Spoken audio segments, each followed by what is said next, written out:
신약성경 185쪽 사도행전 1장 1절부터 5절까지 말씀을 한 목소리로 같이 읽도록 하겠습니다. 같이 읽습니다.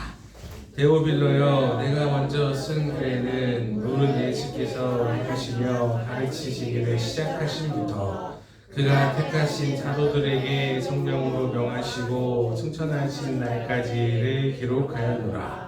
그가 고난 받으신 후에 또한 그들에게 확실한 많은 증거로 친히 살아계심을 나타내사 40일 동안 그들에게 보이시며 하나님의 나라의 일을 말씀하시니라.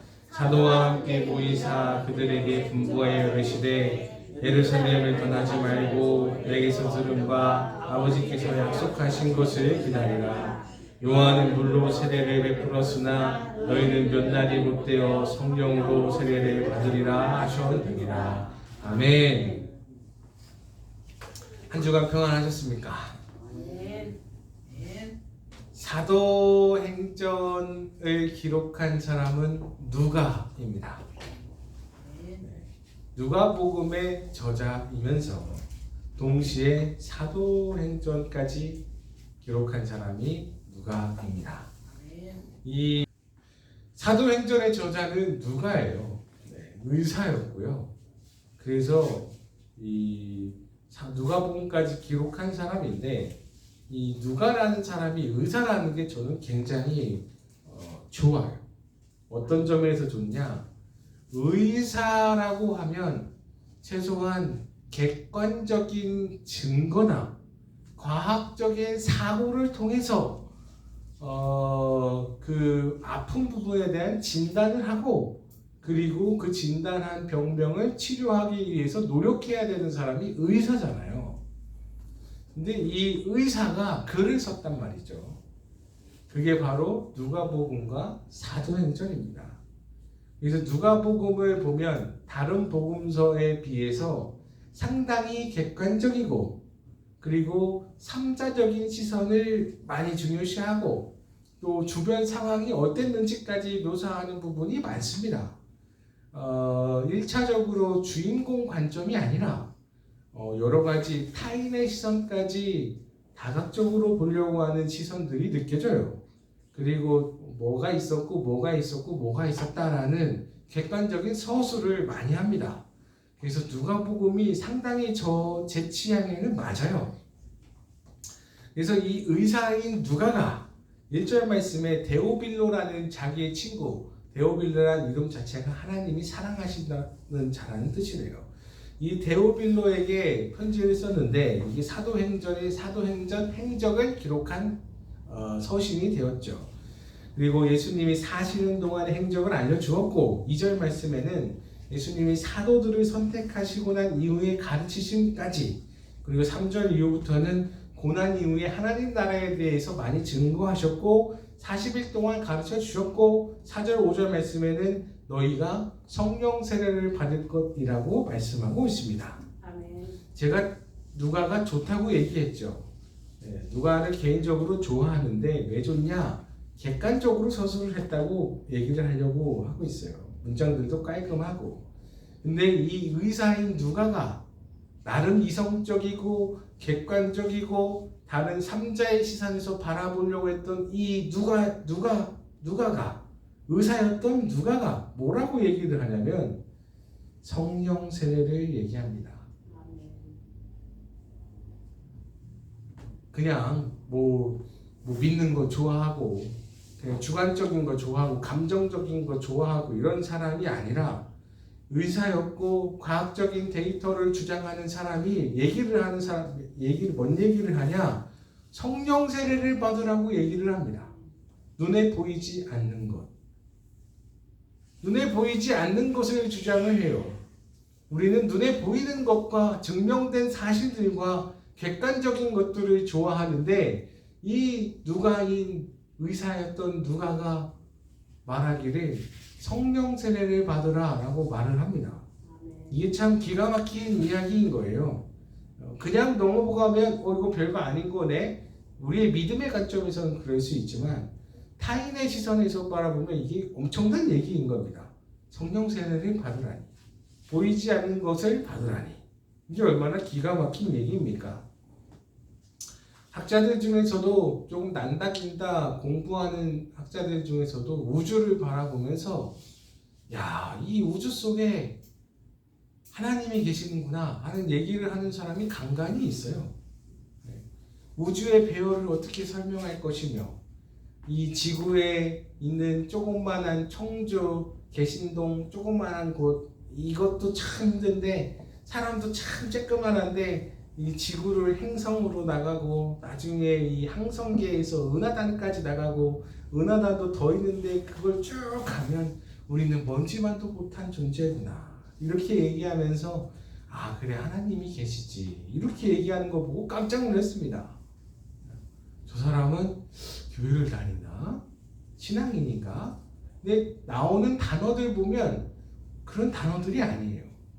왜 우리 교회 다니는 사람들은 나오는 단어들이 뭔가 냄새가 나. 근데 그 사람은 단어가 그런 단어가 없어요. 그래서 이 사람은 교회는 안 다니는 것 같은데 신이 있다고 얘기를 하네. 신기한 사람이네. 이렇게 볼 수 있는 게 누가였다 말이죠. 의사로서 얘기하는 겁니다. 여러분 의사가 부활을 인정하는 게 쉽겠습니까? 자기가 의사예요. 네. 근데 의사가 성령 세례를 얘기하고 부활하신 예수님을 얘기하면서 주님이 부활하시고 40일 동안 우리에게 많은 가르침을 주셨다. 이렇게 얘기하는 게 쉽겠냐고요. 무지 어려웠을 겁니다. 죽은 사람이 살아나? 미쳤어? 이렇게 하겠지. 의사라면.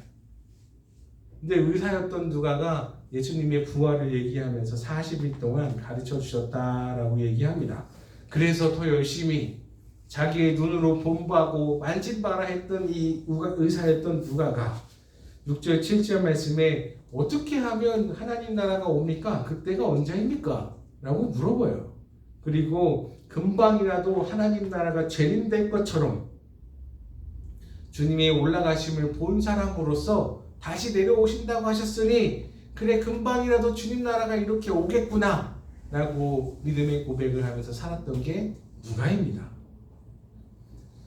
다시 주님이 오신다고 하셨으니 그 말 따라 그래 내가 믿고 따라서 복음의 증인이 돼야겠다. 그래서 사마리아와 온 유대와 땅끝까지 이르러 내가 증인되는 삶을 살아야겠다라고 다짐하면서 복음의 삶을 살아냈던 사람들이죠. 그래서 어떤 사도는 인도에 갔고, 그래서 어떤 사도는 터키에서, 그래서 어떤 사도는 이집트에서, 그래서 어떤 사도는 유럽에서 최후를 맞이하고 순교합니다. 이게 복음 전도자의 삶이 살았던 모습이죠. 저는 여기에 본문에서 보면 굉장히 개인적으로 궁금한 말씀들이 있어요. 3절 말씀인데 어떤 말씀이냐면 고난 받으신 후에 또한 그들에게 많은 증거로 그러니까 이 많은 증거가 뭐였냐? 나 이게 너무 궁금해. 그리고 40일 동안 그들에게 보이시며 하나님의 나라의 일을 말씀하셨다라고 하셨는데 과연 이 40일 동안 예수님이 제자들에게 어떤 말씀을 하셨을까? 이것도 좀 기록해 놓지. 부활 이후에 40일 동안에 하신 말씀들 어떤 말씀을 하셨을까? 이것까지 좀 기록을 해놨으면 얼마나 좋았을까? 그런 생각이 드는데 너무 궁금합니다. 어떤 말씀을 해주셨길래 제자들이 목숨 걸고 순교하고 전도하고 복음 전도자의 삶을 살고 성령 임재가 일어났고 그리고 지금의 우리까지 이르를 수 있었던가? 이게 너무 궁금해요. 그래서 40일 동안의 행적 이것 좀 누가 기록 좀 해놨었으면 좋겠는데 미루어 생각해 볼 수밖에 없죠. 그래서 심지어 주님의 말씀에 기록된 행한 일들을 다 보면 그 책을 이 땅에 두기에 이 땅이 감당 못할 것이다 라고 했다는 그 말씀으로 그냥 아쉬움을 조금 달래보고 그러면 뭘 얘기했길래 그 다음 일들이 일어났을까를 곰곰이 생각해보면 이 말씀 이후에 다음 절이 뭐냐면 성령 강림입니다. 성령 강림이에요. 주님의 40일 행적 이후에 주님이 부활하시고 난 다음에는 그 다음에 제자들이 했던 게 뭐냐면 성령 강림이었어요. 너희가 물로 세례를 받았지만 그때에는 성령으로 세례를 받을 것이다 하면서 성령 강림의 역사가 일어났습니다. 그래서 사람들이 성령을 받고 그 다음에 뭔 일을 했냐? 복음 전도자의 삶을 살았어요. 그 다음에 뭔 일을 했냐? 기도에 힘쓰니라라고 되어 있습니다. 근데 그 앞에 뭔 글자가 더 있냐면 전혀 힘쓰니라라고 되어 있어요.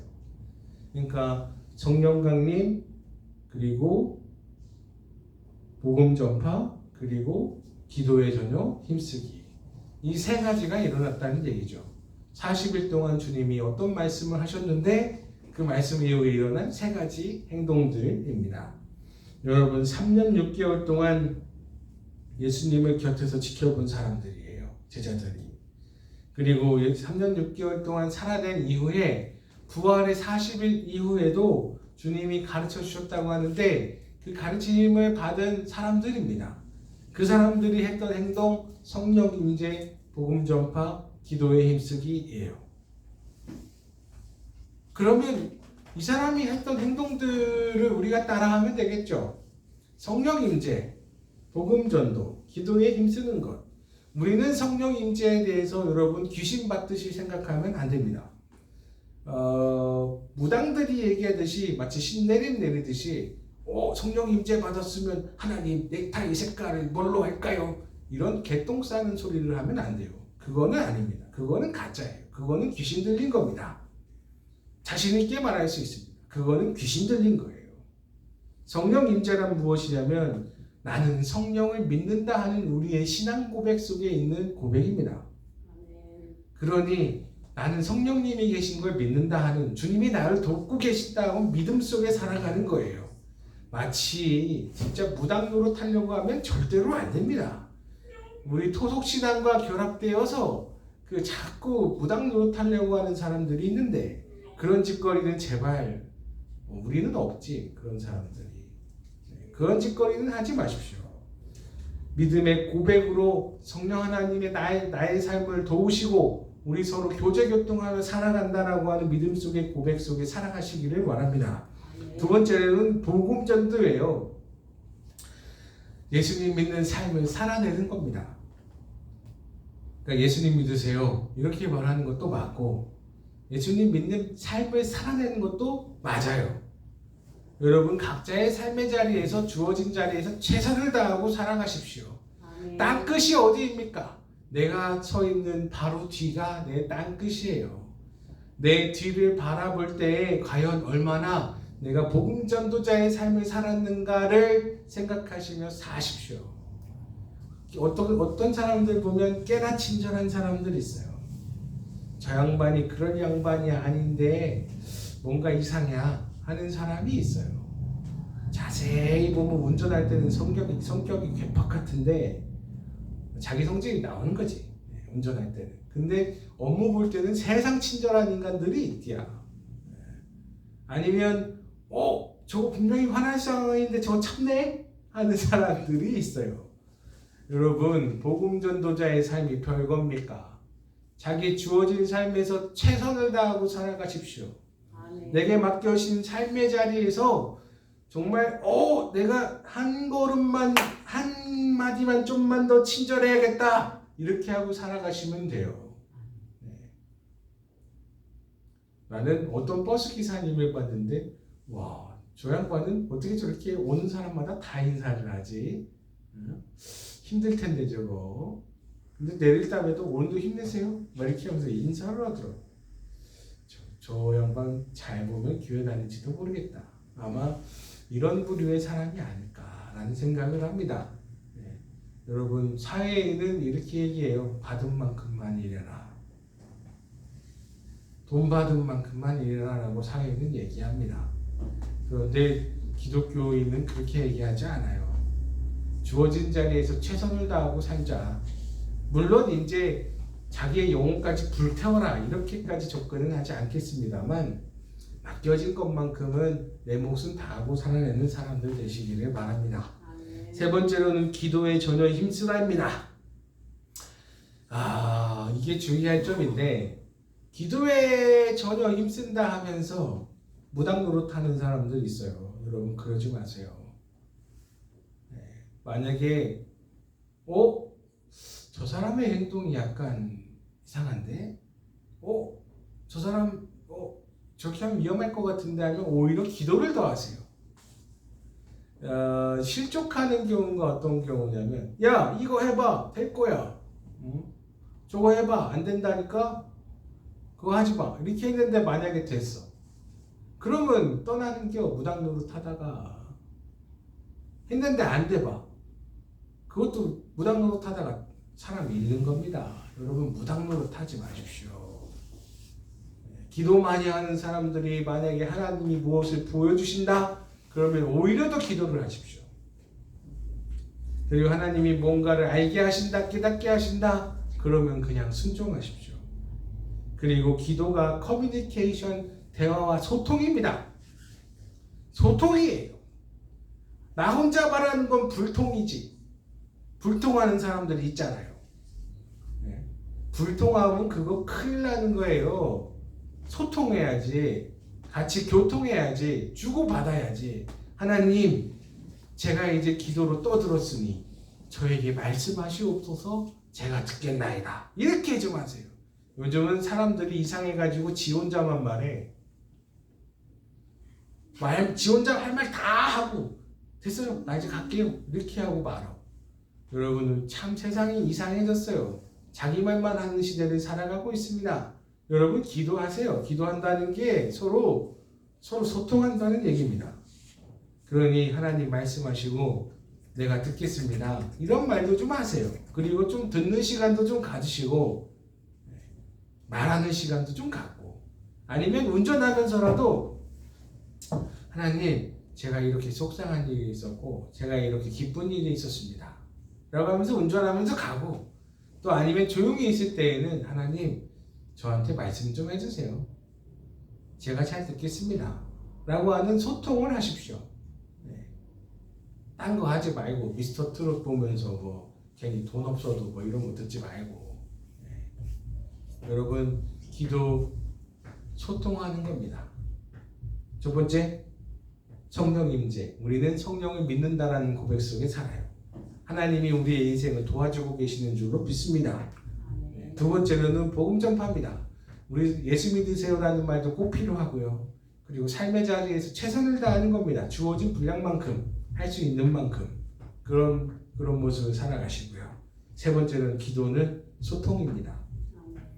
여러분 무당 노릇하려고 하지 마십시오. 타인이 생각하지 못한 것들에 대한 발언을 질러대는 건 그거는 폭력이에요.